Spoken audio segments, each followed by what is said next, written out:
There is something deeply wrong with the way you have been taught to think about calories. You are told that weight gain is simple math. Calories in versus calories out. Eat less. Move more. Count everything. Control yourself. And yet, you are surrounded by people who do exactly that and still struggle with stubborn fat, low energy, slow metabolism, and constant hunger. Meanwhile, for most of human history, people ate far more calories than you do today and stayed lean without tracking a single gram of food. In medieval Europe, the average peasant consumed between 2,800 and 3,500 calories per day. In some regions, during harvest season, intake climbed even higher. Bread, porridge, cheese, ale, meat when available. Dense, carbohydrate-heavy diets, by modern standards. No calorie counting, no portion control, no cutting carbs. And yet, obesity was virtually non-existent. Not rare, not low, essentially absent. These were not elite athletes. These were ordinary men and women, farmers, laborers, craftsmen, people who worked hard, yes, but not in gyms. They didn't run marathons. They didn't track steps. They didn't do high-intensity interval training. They simply lived. And their bodies responded by staying lean, strong, and metabolically resilient. Fast forward to today. The average adult consumes fewer calories than medieval peasants did, yet obesity rates have exploded. Metabolic syndrome affects nearly half the adult population. Type 2 diabetes, insulin resistance, fatty liver disease, chronic fatigue. Entire industries now exist to help people lose weight in bodies that seem fundamentally unwilling to cooperate. And the explanation you're given is always the same. You eat too much. You move too little. You lack discipline. But that explanation collapses the moment you look at history. Because if calories alone determined body fat, medieval peasants should have been obese. If carbohydrate intake caused metabolic disaster, societies that lived on bread and grain should have collapsed under the weight of diabetes centuries ago. If human biology was as fragile as modern diet culture claims, civilization would never have survived. Yet it did, for thousands of years. The problem is not that you are overeating. The problem is not that you are lazy. The problem is not that your metabolism is broken. The problem is that the modern environment has fundamentally disrupted the systems that once allowed the human body to regulate energy effortlessly. Medieval peasants weren't lean because they ate less. They were lean because their bodies were allowed to function the way human metabolism evolved to function. They ate frequently. They ate carbohydrates. They ate large meals, and their metabolism burned through it without storing excess fat. So what changed? Not human genetics, not willpower, not discipline. What changed was the relationship between food, movement, stress, hormones, and time. Modern society reduced metabolism to a spreadsheet. Medieval life treated it as a living system. And until you understand that difference, calorie counting will never fix the problem you're actually dealing with. Because the real question isn't why medieval peasants ate so many calories. The real question is why you can't. To understand why medieval peasants stayed lean, you have to forget everything modern culture tells you about movement. They did not work out. There were no exercise sessions, no scheduled training, no deliberate calorie burning, no separation between movement and life. Movement was not a task. It was the environment. A medieval peasant's day began before sunrise, not because of discipline, but because daylight dictated survival. Artificial lighting was scarce and expensive. When the sun rose, work began. When it set, work stopped. This alone imposed a natural rhythm on the body that modern life has completely erased. From the moment they woke, their bodies were engaged in low-intensity, continuous activity. Walking to fields, carrying tools, fetching water, tending animals, grinding grain, repairing fences, hauling firewood. These actions were not explosive or exhausting in short bursts. They were steady, repetitive, and sustained over many hours. This matters more than modern fitness culture wants to admit. Human metabolism evolved under conditions of constant, moderate movement, not sitting for 10 hours and then compensating with 40 minutes of intense exercise. Medieval peasants didn't spike cortisol with artificial stress workouts. They didn't exhaust themselves and then collapse into chairs. Their muscles were almost always lightly engaged, their joints always in motion, their circulation always active. This type of movement does something very specific inside the body. It keeps insulin sensitivity high. It allows glucose to be shuttled into muscle cells efficiently. It prevents excess energy from being stored as fat. When muscles are used regularly throughout the day, they act like open doors for fuel. Calories are not treated as a threat. They are treated as input. Contrast that with modern life. You can eat a small breakfast, sit motionless for hours, eat lunch, sit again, snack, sit more, and then wonder why your body stores energy it never gets the chance to use. From a metabolic perspective, this is a hostile environment, not because of calories, but because of inactivity. Medieval peasants rarely experienced prolonged stillness. Even rest was active. Sitting meant repairing tools, talking while sorting grain, stretching tired limbs near a fire. There was no concept of sedentary recovery. The body was always gently moving, always signaling that fuel was welcome. Then there's the terrain. Movement wasn't flat, predictable, or smooth. Fields were uneven. Paths were muddy. Loads were awkward. Every step required balance, adjustment, and coordination. This recruited stabilizing muscles modern machines never touch. It created a full-body metabolic demand without ever feeling like exercise.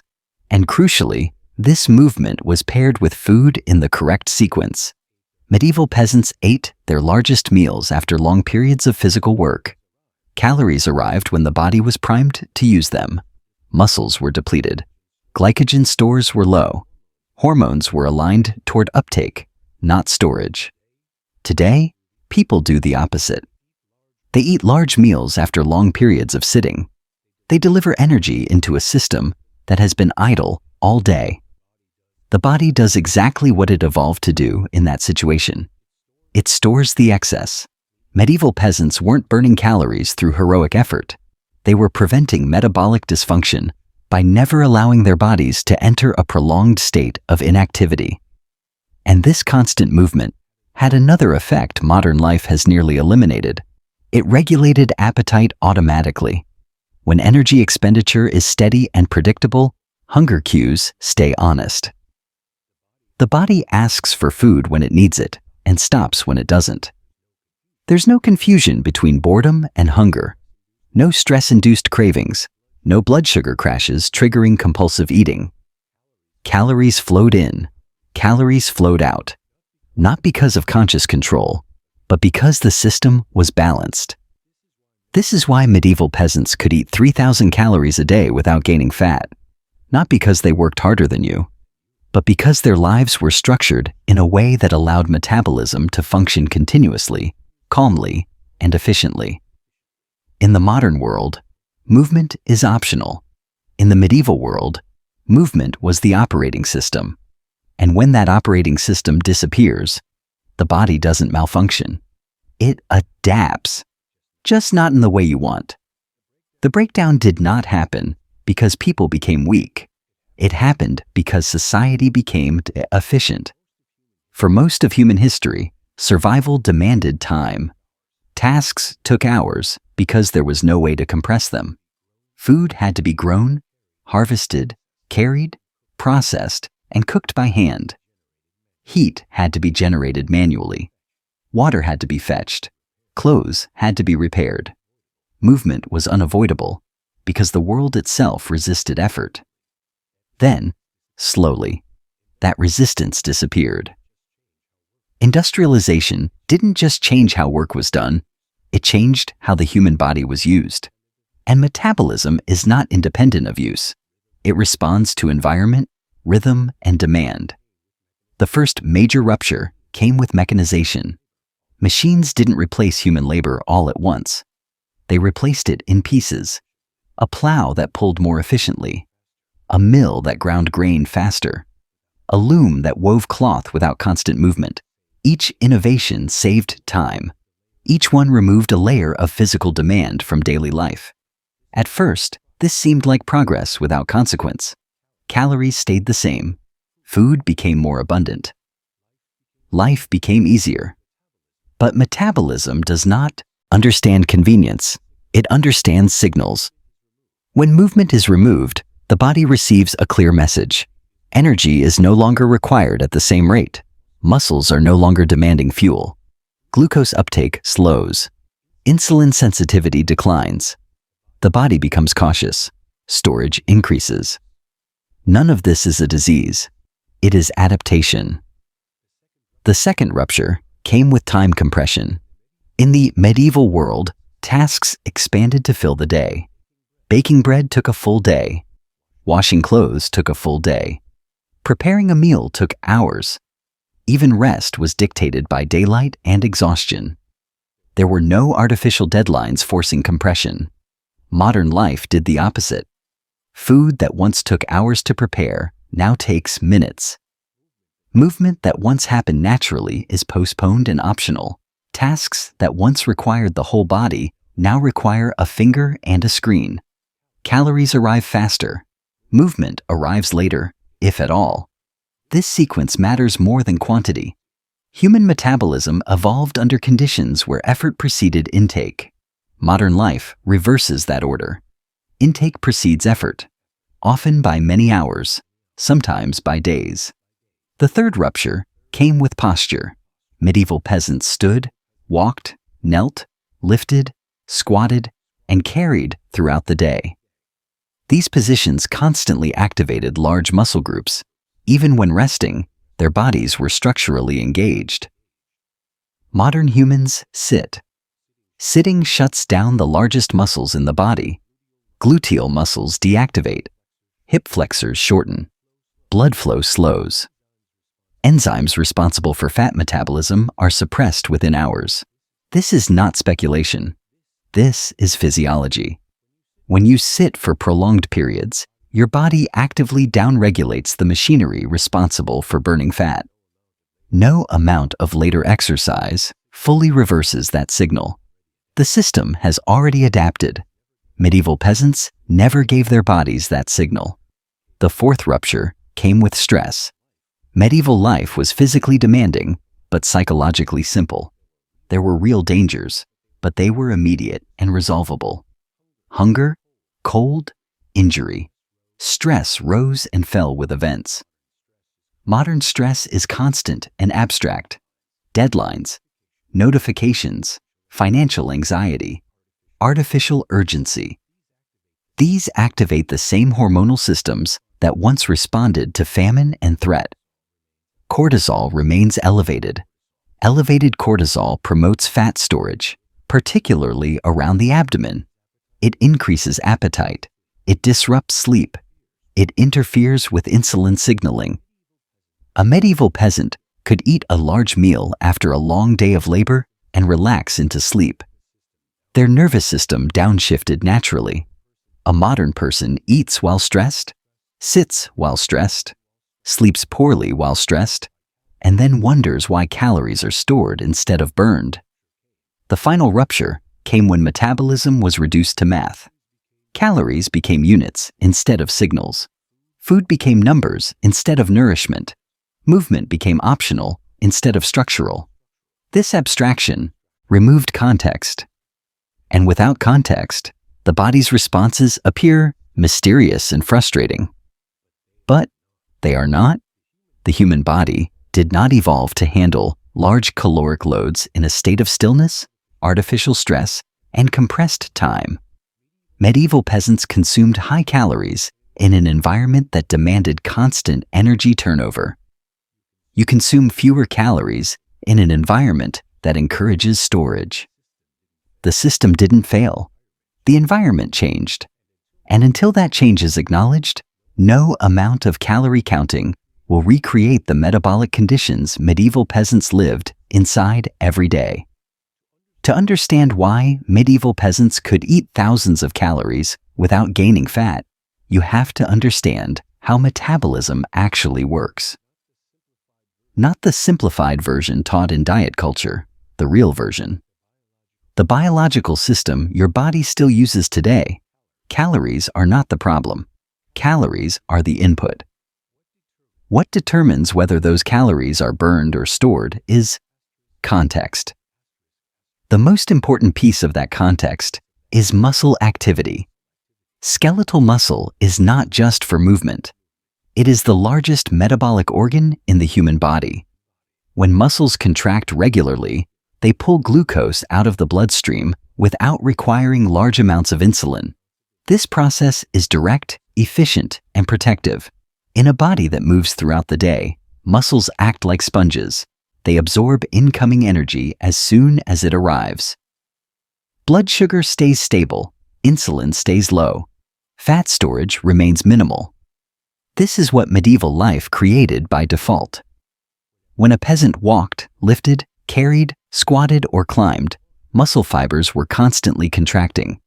That contraction activated glucose transporters that allowed sugar to enter cells easily. Energy was immediately used to fuel more work. There was no backlog. Now contrast this with a sedentary body.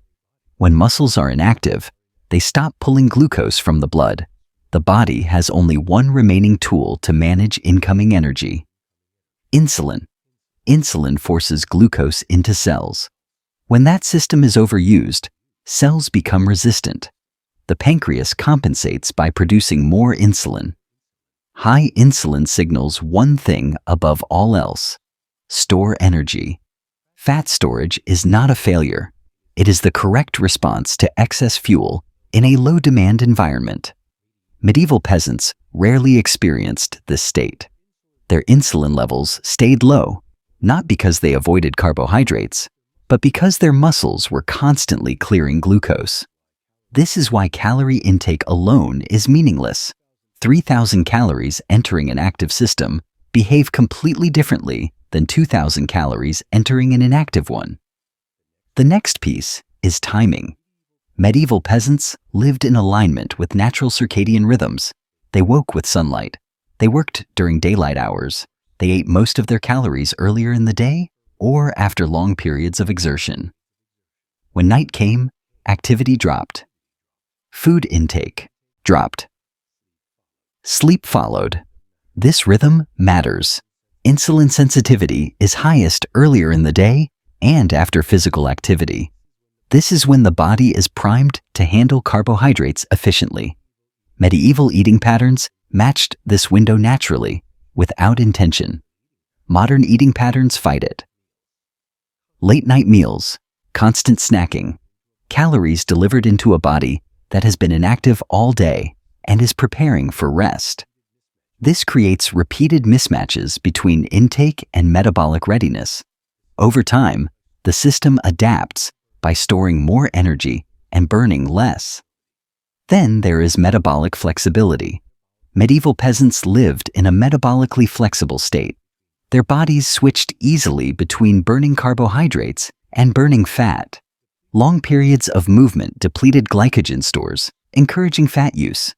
Meals replenished those stores. The cycle repeated daily. Modern bodies lose this flexibility. Constant food availability combined with low movement keeps glycogen stores full.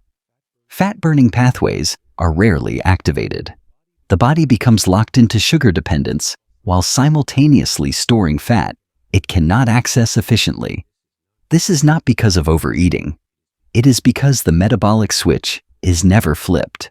Stress hormones compound the problem. Physical activity lowers cortisol over time. It resolves stress signals by matching them with action. Medieval stress had a physical outlet. Modern stress does not. Elevated cortisol increases blood sugar. It signals energy conservation.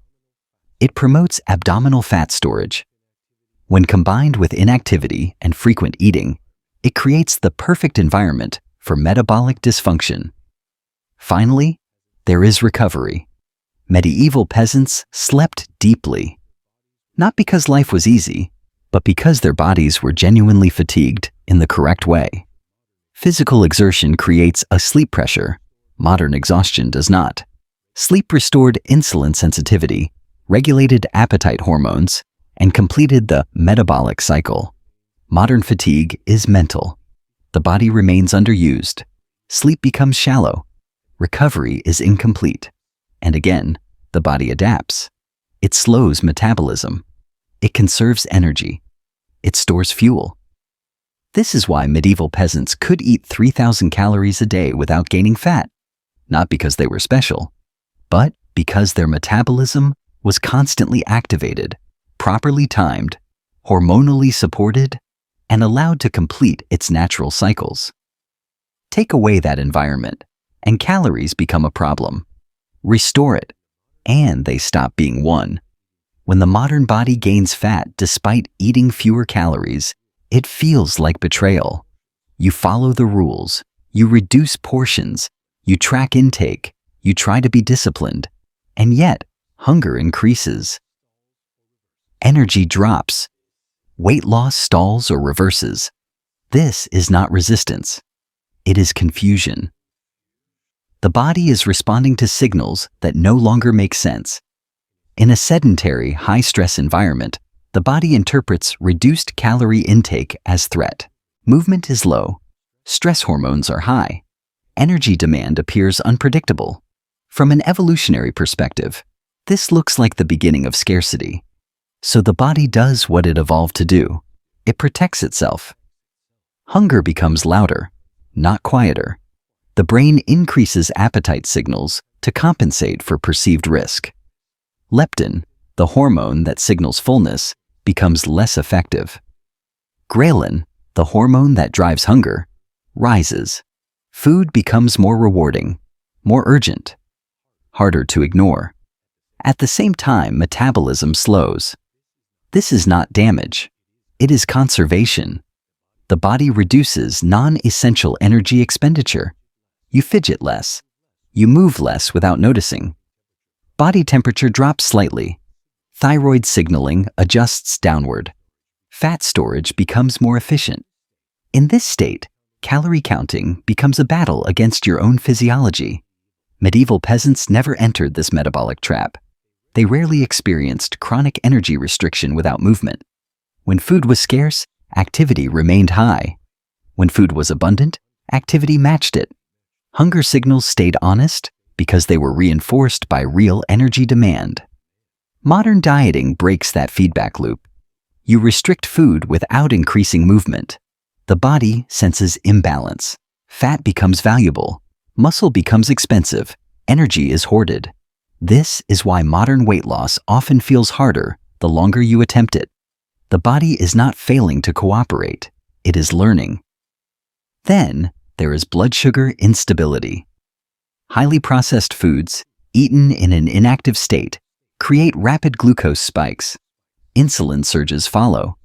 Blood sugar crashes soon after.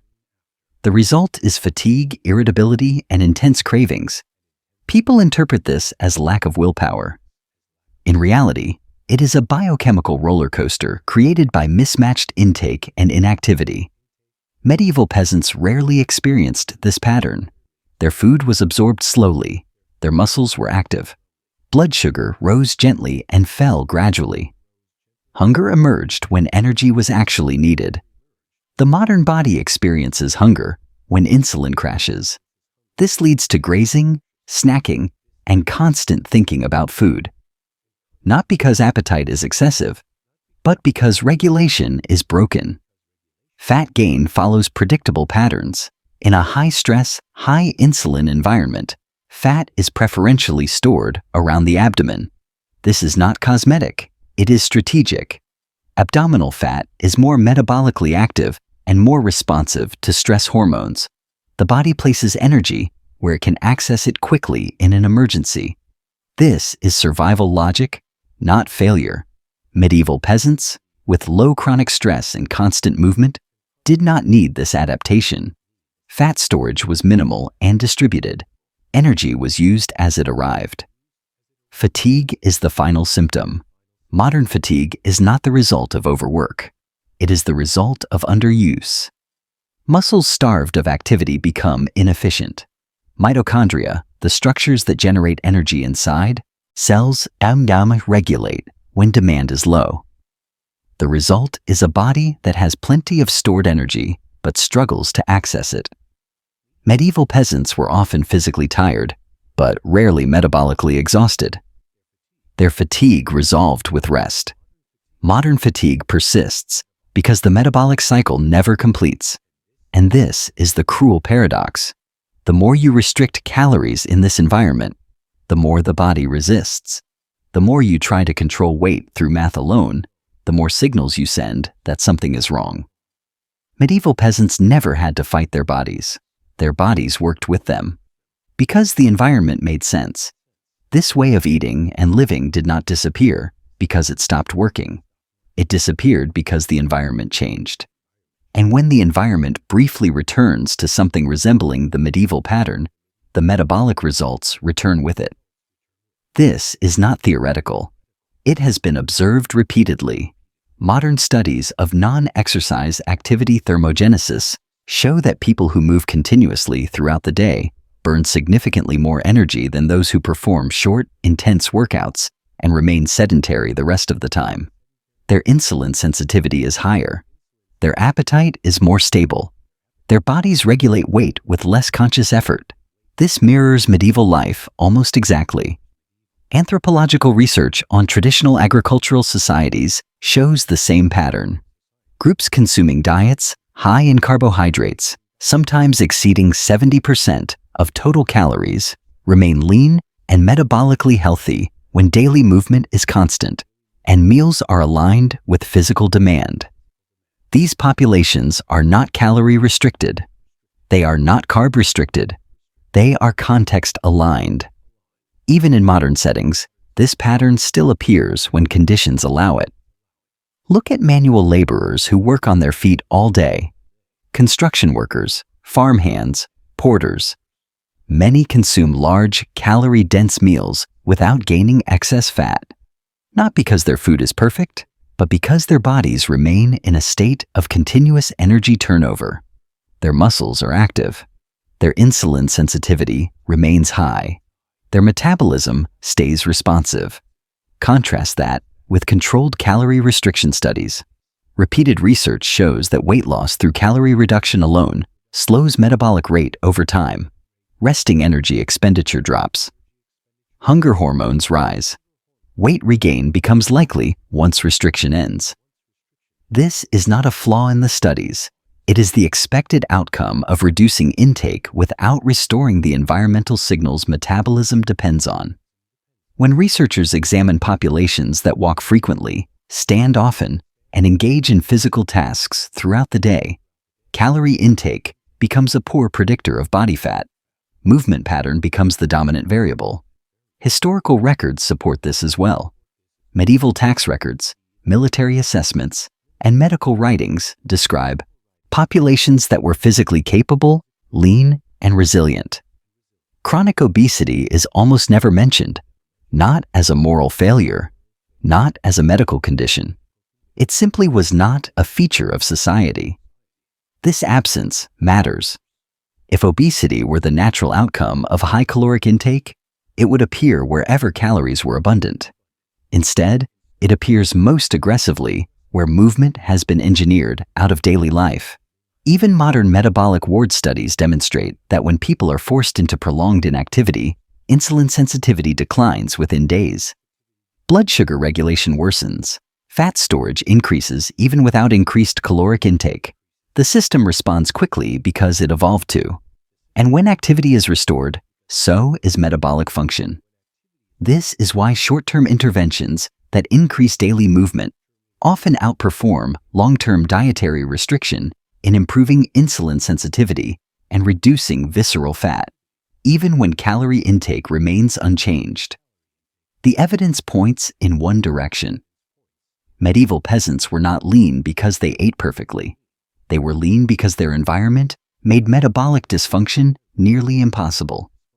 Modern life creates the opposite conditions. And when modern humans temporarily step out of that environment, their bodies respond in familiar ways. Hunger stabilizes, energy increases, fat loss occurs without obsession, not because the body is fixed, but because the signals finally make sense again.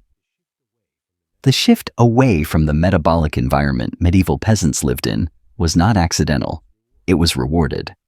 Modern society did not dismantle continuous movement, natural rhythms, and energy balance because they were flawed. It dismantled them because they were inefficient by industrial standards. Efficiency became the highest value. Time saved replaced health preserved. When industrial economies expanded, the goal was no longer to align human life with biology. The goal was to compress labor, increase output, and reduce friction. Machines replaced movement. Chairs replaced standing. Screens replaced tasks that once required the whole body. This transformation was celebrated as progress, and in many ways, it was. Life became safer. Famine became rare. Physical suffering decreased. But something subtle was traded away in the process. The background conditions that kept metabolism stable were removed without anyone noticing. Movement was no longer built into survival. It became optional, scheduled, compartmentalized. Food followed the same trajectory. Meals that once occurred after effort became available at any moment. Hunger lost its meaning. Eating became detached from physical demand. Calories arrived continuously, regardless of whether the body was prepared to use them. This wasn't malicious. It was convenient. The modern world rewards stillness. It rewards focus on abstract tasks. It rewards productivity measured by output, not physical engagement. A person who sits all day and produces value through cognition is more economically useful than one who moves constantly. So, environments were built to support sitting. Offices, cars, elevators, screens, climate control. Each innovation removed another layer of physical demand. At the same time, responsibility shifted from environment to individual. When people began gaining weight, the system did not question the structure. It questioned the person. You were told to manage your intake, control your appetite, override your hunger, discipline your body. This framing was necessary because acknowledging the environmental cause would require structural change. And structural change is expensive. It is far easier to sell solutions that place responsibility on individuals. Diet plans, calorie trackers, supplements, fitness programs designed to compensate for 8 to 10 hours of stillness. This created a market built around fixing bodies that were reacting normally to abnormal conditions. Medieval peasants did not need weight loss industries because their environment never pushed their metabolism into chronic confusion. Modern society does, because the environment now does exactly that. And the myth persists. That technology always improves life. That convenience has no cost. That efficiency is always progress. But metabolism is not impressed by efficiency. It responds to use. When use disappears, it adapts by conserving energy. And the more society optimizes away physical demand, the more it asks individuals to override biology through willpower. That is why the modern struggle feels endless. Because it is not a personal failure, it is a structural one. The solution is not to live like a medieval peasant. You don't need to abandon modern life, give up technology, or work in fields to restore metabolic health. What matters is not imitation. What matters is signal restoration. Medieval peasants stayed lean because their bodies constantly received clear, consistent signals about energy demand. Those signals can be recreated, even inside a modern environment, without turning life into a performance. The first signal is daily movement that is not exercise. This is the most important distinction. Exercise is episodic. Life is continuous. Short workouts cannot compensate for long periods of stillness. The body responds to what happens most of the day, not what happens for 40 minutes. Restoring metabolic signaling means building movement back into the background, walking while thinking, standing while working, carrying instead of pushing, choosing stairs without framing it as effort, breaking long periods of sitting with brief, frequent movement. These actions are small, but they speak constantly to the metabolic system. They tell muscles to stay active. They tell insulin sensitivity to remain high. They tell the body that energy is welcome. The second signal is sequencing. Food should follow movement whenever possible. This does not require strict scheduling. It requires awareness. Eating larger meals after active periods allows calories to arrive when muscles are primed to use them. Eating lighter meals during prolonged stillness prevents unnecessary storage. Medieval peasants did this naturally because their lives enforced it. Modern life requires intention. The third signal is meal consolidation. Constant snacking confuses metabolism. It prevents insulin from dropping. It keeps the body in storage mode. Medieval eating patterns were simple. Meals were eaten. Hunger returned hours later. Energy was used in between. Restoring this rhythm allows appetite hormones to recalibrate. Hunger becomes reliable again. Cravings lose urgency. The fourth signal is fast stress resolution. Stress without physical outlet is interpreted as unresolved threat. The body prepares by conserving energy. Physical movement resolves stress signals. Walking, lifting, stretching, even light labor tells the nervous system that action has occurred. Cortisol drops. Metabolism relaxes. This is why movement improves metabolic health even without weight loss. It completes the stress cycle. The fifth signal is sleep alignment. Medieval peasants slept when darkness arrived because there was nothing left to do. Their bodies recovered fully. Modern life delays sleep while demanding early wakefulness. This breaks metabolic repair. Prioritizing consistent sleep times restores insulin sensitivity, appetite regulation, and energy use. No diet can override chronic sleep disruption. The final signal is permission. Permission to eat without fear. Permission to stop counting. Permission to trust the body again. Medieval peasants did not fear food. Fear itself is a metabolic stressor. Eating in a state of anxiety alters hormonal response. Calm intake improves digestion and energy use. Restoring metabolism is not about forcing outcomes. It is about recreating the conditions under which outcomes regulate themselves. And the moment you stop treating metabolism as an accounting problem and start treating it as an environmental one, everything begins to make sense. You are not broken. Your metabolism is not defective. You were simply placed inside a system it was never designed for. Medieval peasants weren't lean because life was harder. They were lean because life was honest. And the closer modern life moves back toward honesty, movement built into the day, food aligned with effort, stress resolved instead of accumulated, the less control you need, and the more your body does what it has always known how to do. Calories were never the enemy. The environment was. And once you see that, you stop fighting your body. You start working with it.